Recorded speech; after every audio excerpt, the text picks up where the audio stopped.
So বন্ধুসকল, তো আগত আমি আমাৰ সিৰিজৰ প্ৰথম আৰু সেকেন্ড সিৰিজ কেইটা আমি ৰিলিজ কৰিছিলোঁ। তো নেক্সট আমি আমাৰ থাৰ্ড সিৰিজটো ৰিলিজ কৰিব গৈ আছোঁ। তো আহক আমি থাৰ্ড সিৰিজৰ ভিডিঅ'খিনি আৰম্ভ কৰিলোঁ।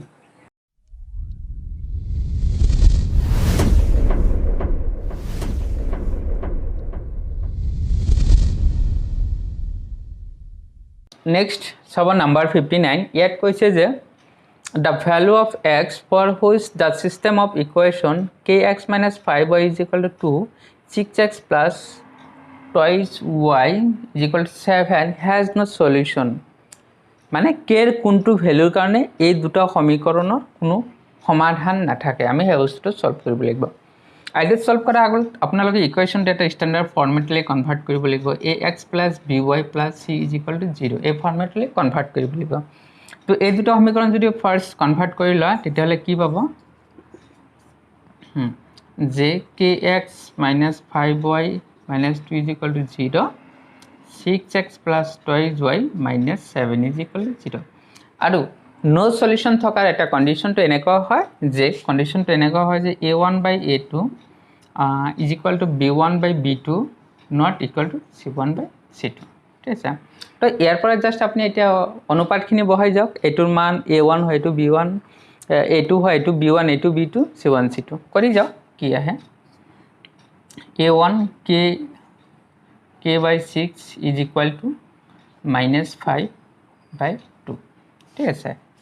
c1 টো লিখিব নালাগে, অলৰেডি নট ইকুৱেল টু হৈয়ে আছে। ঠিক আছে, গতিকে আপুনি ইয়াৰ পৰা ক্যালকুলেট কৰক। k is equal to কি পাব, minus 5 by 2 into 6। ঠিক আছে, k is equal to 5 into 3 that is equal to minus 15। so ইয়াত চেক কৰক, অপশন 8 আছে k is equal to minus 15। so the correct answer will be our option A। এতিয়া আমি চাম কোয়েশ্চন নাম্বাৰ 60। ইয়াত কৈছিলে the value of k for which the pair of linear equation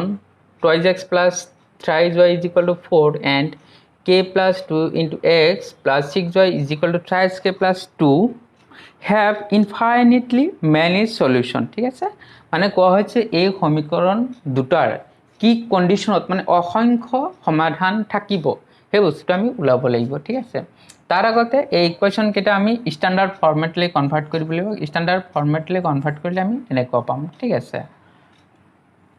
এইটো আমাৰ ষ্টেণ্ডাৰ্ড ফৰ্মেটলৈ কনভাৰ্টেড হৈ গ'ল। ঠিক আছে, বা এনেকৈও লিখি দিব পাৰি। ঠিক আছে, তাৰপিছত ইয়াৰে কণ্ডিশ্যনটো হ'ল যদি এইটো কণ্ডিশ্যন ছেটিছফাই হয় যে a1 by a2 b1 by b2 সমান হয় c1 by c2, তেতিয়াহ'লে কোৱা হয় যে ইনফাইনাইটলি মেনি সলিউশ্যন থাকিব, মানে অসংখ্য সমাধান থাকিব। তো ইয়াৰে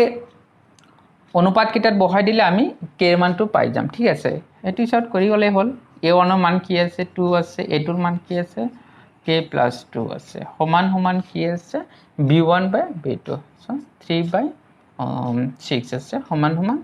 এইখিনি লিখিব নালাগে, আমি জাষ্ট মানটোহে ওলাব লাগে। গতিকে আমি এইখিনিতে যদি ৰাখি দিওঁ 2k plus 2 is equal to 1 by 2, তো k plus 2 is equal to 4 আহিব,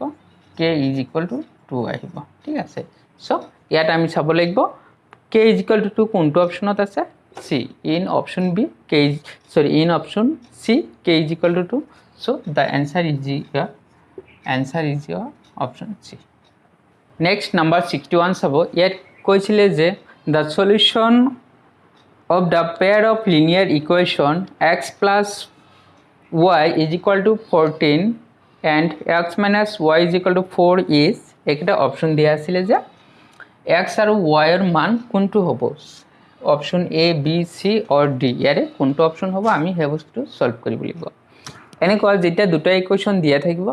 একেবাৰে সিম্পল এটা প্ৰচেছ আছে। আপুনি এটা কাম কৰক, এইটো ইকুৱেশ্যন নাম্বাৰ 1 লিখক, এইটো ইকুৱেশ্যন 2 লিখক। এটা কাম কৰক, x plus 1 plus 2 কৈ দিয়ক। 1 plus 2 কৈ দিলে কি পাব, y কেঞ্চেল যাব, 2x পাব, 18 পাব। so x is equal to 18 by 2 that is equal to 9। so ইয়াতে চাওক x ৰ মান 9 ক'ত আছে, x ৰ মান 9 ইয়াতে আছে। so option B is your correct answer। number 62 চাব, the difference between two number is 26 and one number is 2 times the other, then the numbers are। মানে কৈছে যে দুটা সংখ্যা হ'ব আৰু সেই সংখ্যা দুটাৰ কি পাৰ্থক্য থাকিব লাগে 26 আৰু এটা আনটোৰ দুগুণ হ'ব লাগিব সেই বস্তুটো আহক আমি চাই লওঁ কেনেকৈ হয় ইয়াৰে সলিউশনৰ কাৰণে সলিউশনটো চাই লওঁ ফাৰ্স্ট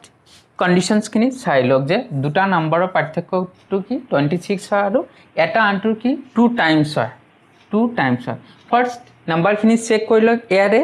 2 টাইমছ হোৱা নাম্বাৰ কি আছে চাওকচোন ইয়াত কি 39 আৰু 13 আছে সো 13 তিনিগুণ কৰিলেহে আমাৰ 39 হয় গতিকে এইটো কন্ডিশন স্যাটিসফাইড নহয়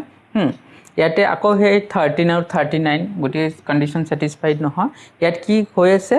যে 50 আৰু 30 ঠিক আছে নাম্বাৰ কেটা কি হয় 2 টাইমছ হয় ঠিক আছে 2 টাইমছ তো নহয় ন 50 আৰু 30 ইয়াতে 2 টাইমছ নহয় কাৰণ 30 2 টাইমছ কৰিলে 60 হৈ যাব গতিকে কন্ডিশন এইটো নহয় আৰু লাষ্ট অপশনটো যদি চাই যে 26 আৰু 52 এনেকুৱা হয় ন যে 26 2 টাইমছ যদি কৰে আপোনাৰ কি হ'ব হাই হ'ব না 52 হ'ব তো আমাৰ এই কন্ডিশনটো স্যাটিসফাইড হল কিন্তু আমি এই কন্ডিশনটো আকৌ চাব লাগিব যে the difference between two number is 26 আমি চাই লও যে ইয়াৰে কাই হয় নে নাই ডিফারেন্স 26 হয় নে নাই চাই লও 52 26 12 6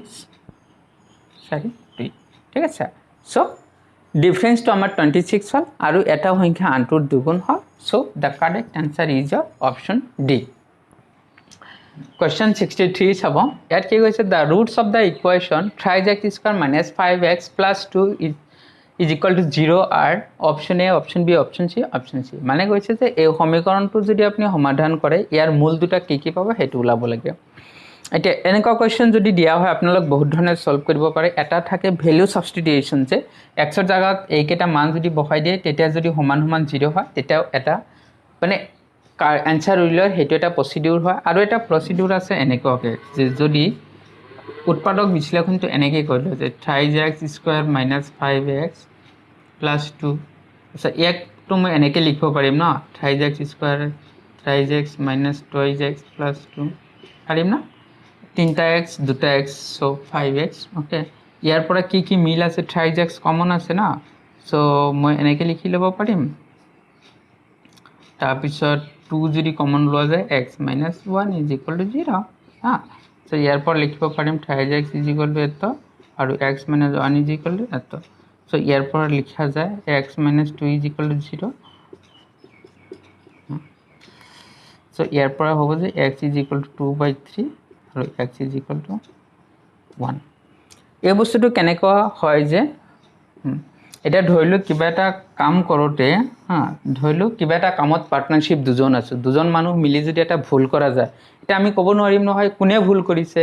তো তেনেকৈ হয়তো আমি কনসিডাৰ কৰিলাম যে প্ৰথম পাৰ্সনেও ভুল কৰিব পাৰে সেকেন্ড পাৰ্সনেও কৰিব পাৰে সেই কথাটো আমি ইয়াত কম্পেয়াৰ কৰিব পাৰো যে দুটা সংখ্যাৰ মাল্টিপ্লিকেশন 0 হয় এটা আমি গম নাপাও নহয় কোনটো 0 হয় হেতু কাৰণে আমি ধৰি লম যে মেবি ফাৰ্স্ট নাম্বাৰটো = 0 হ'ব পাৰে সেকেন্ড নাম্বাৰটো মেবি = 0 হ'ব পাৰে তো 0 হলে ইয়াৰ পৰা আমি ইকুৱেট কৰি পাম যে x = 2/3 আৰু x = 1 এই ভ্যালুখিনি কোড আছে আপোনাৰ 2/3 2/3 আৰু 1 অপশন A আছে so A is the correct answer number 64 to চাব ইয়াত কি কৈছিলে যে the value of k for which the quadratic equation kx into x minus 2 plus 6 is equal to 0 have two equal roots is মানে k মানটো কি বহালে ইয়াৰে ধৰকচোন quadratic equation মানে দুটা roots থাকিব লাগিব যে k এৰ কি ভ্যালুৰ কাৰণে roots দুটা সমান হ'ব আমি হে বস্তুটো সলভ কৰিব লাগিব তেনে ক্ষেত্ৰত এটা কাম কৰিব ইয়াক quadratic equation লৈ কনভাৰ্ট কৰি লওক কি হ'ব kx square - 2k plus 6 হৈ যাব ঠিক আছে kx = 6 হ'ব তো ইয়াত a এর মান কি হ'ব a = k b = -2k আৰু c = 6 so have to equal roots or formula to হল যে b square minus b square = 4 of ac হ'ব লাগিব তো ইয়াৰে b square মানে কি হ'ব 4 of k square হ'ব তো 4 into a মানে k আছে c মানে না কি হ'ব 4k into 6 না